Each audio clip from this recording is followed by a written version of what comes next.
प्रभु जगन्नाथ माँ समलेई पाखरे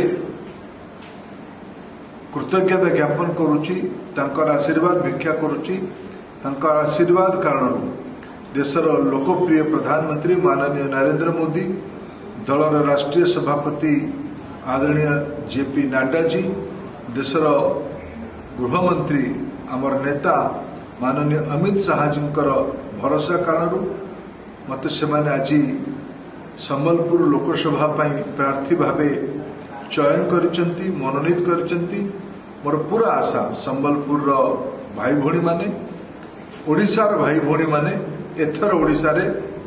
गत 10 वर्षर अनुभव को साक्षी रखिकी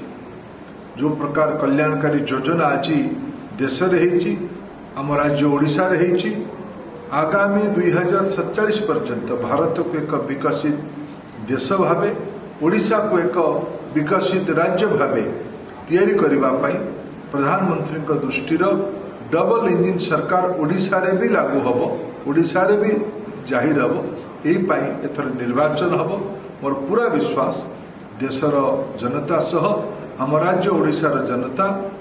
ओडिया अस्मिता ओडिशार विकास विकसित ओडिशा पई स्वाभिमानी ओडिशा पई आशीर्वाद करिवे मोर पूरा एटे भरोसा अछि।